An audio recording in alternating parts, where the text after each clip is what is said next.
Hello friends, नमस्कार, सत श्री अकाल, वनकम, अस्सलाम वालेकुम, नमो बुद्धाय, praise the lord. Welcome to our channel के सोल कॉन्शियसनेस। आज के इस वीडियो में हम आत्मा के 7 गुणों के बारे में बात करने वाले हैं। 7 properties of our soul. Okay, so आत्मा की वो 7 शक्तियाँ हैं: प्रेम, शांति, पवित्रता, आनंद, सुख, शक्ति और ज्ञान। ओके, तो प्रेम मीन्स लव। प्रेम स्वयं में एक बहुत बड़ी शक्ति है और सच्चा प्रेम करने के लिए बहुत बड़ी शक्ति की आवश्यकता है। आज इस प्रेम की शक्ति का बहुत दुरुपयोग हो रहा है। निम्न कोटि के प्रेम को या यूँ कहे लस्ट को प्रेम की श्रेणी में डाल दिया जाता है। आज हम यूँ ही सड़क चलते किसी इंसान को या क्षण भर की मुलाकातों में किसी को आई लव यू बोल देते हैं, तो ये प्रेम नहीं है। आज हमको प्रेम की सही डेफिनेशन को समझना ज़रूरी है। सच्चा प्रेम हमारे मन को हल्का करता है, प्रफुल्लित करता है। तो प्रेम कोई भावना पर आधारित नहीं है। सिर्फ प्रेम विवेक, कॉन्शियसनेस, परस्पर विश्वास, म्यूचुअल ट्रस्ट और आदर, रिस्पेक्ट पर आधारित है सच्चा प्रेम। सच्चा प्रेम शारीरिक आकर्षण से बहुत दूर चेतना की उत्कृष्ट अवस्था है। सच्चे प्रेम का शरीर से कोई संबंध नहीं होता। सच्चे प्रेम का संबंध सिर्फ आत्मा से। सच्चे प्रेम में निस्वार्थ भावना होती है, सेल्फलेस होता है।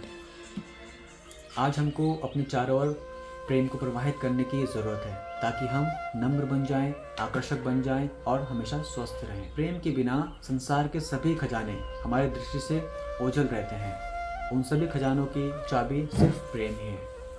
ट्रू लव को समझना बहुत ज़रूरी है।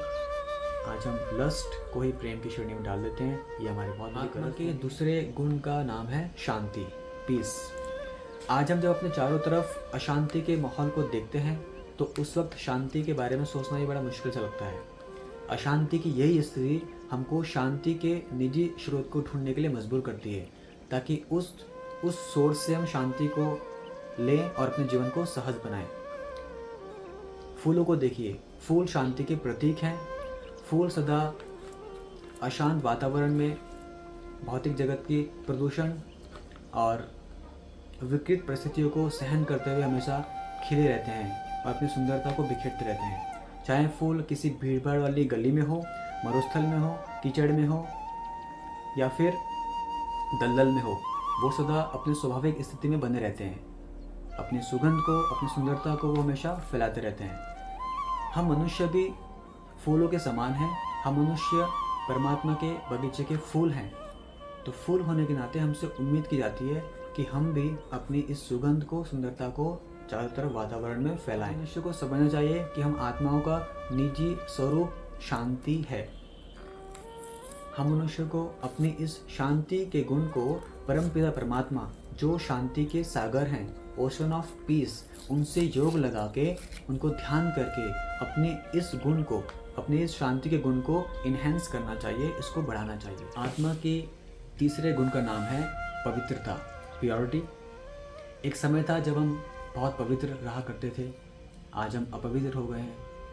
अपवित्रता जकड़ने वाली वो जंजीर है जो हमको विकारी बना देती है, या यूँ कहीं अपवित्रता एक विषैले सर्प की तरह है जो हमको डस के एकदम ख़त्म कर देता है, और पवित्रता हमको मुक्ति दिलाती है। पवित्रता से हम प्रेम, शांति, आनंद और ज्ञान को प्राप्त कर सकते हैं। पवित्रता धारण करने से हम परमात्मा के बहुत समीप चले जाते हैं। पवित्रता वो प्रकाश है जिसके माध्यम से हम बहुत दूर तक देख पाते हैं। आत्मा के चौथे गुण का नाम है आनंद, ब्लिस। आज हम मनुष्य को इंद्रियों सुख का ज्ञान है, जैसे कि हवा के झोंकों की मस्ती में खो जाना, आंखों से चमक दमक देखना, कानों से मधुर संगीत सुनना, जीभ से अच्छे खाने को टेस्ट करना। एक ऐसा सुख भी है जो इंद्रिय सुख से बहुत महान है, इसको बोलते हैं परम आनंद। परम आनंद, ब्लिस को पाने के लिए हमको एक मौन अवस्था में, एकांत में बैठकर शांति के स्वरों को सुनना है और अपने विचारों को भौतिक जगत की सीमाओं से पार ले जाकर परमपिता परमेश्वर से जोड़कर शांत स्वरूप, पवित्र स्वरूप बनकर परमात्मा से शांति को, पवित्रता को धारण करना है, हैप्पीनेस। जब मनुष्य स्वयं को समझ जाता है, इस संसार को समझ जाता है और ईश्वर को समझ जाता है, जीवन के चक्र को समझ जाता है, तो वह हर परिस्थिति में, चाहे वह अनुकूल हो या प्रतिकूल हो, वह एक समान बने रहता है हमेशा। तो मनुष्य की ये स्थिति उसको असीम सुख प्रोवाइड करती है, रियल हैप्पीनेस, नॉलेज।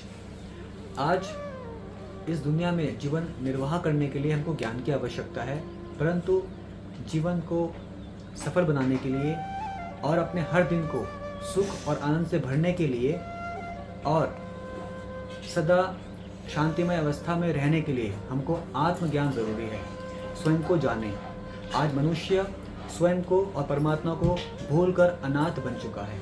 शक्ति, पावर, शक्ति एक विश्वास की तरह है, एक ऐसा विश्वास कि चाहे कुछ युद्ध हार जाएं, परंतु ऐसा विश्वास होना चाहिए कि अंत समय में होने वाले महान युद्ध में जीत हमारी होगी। एक ऐसा विश्वास, बिना घबराए, बिना आकर्षित हुए अपने लक्ष्य को हासिल करना।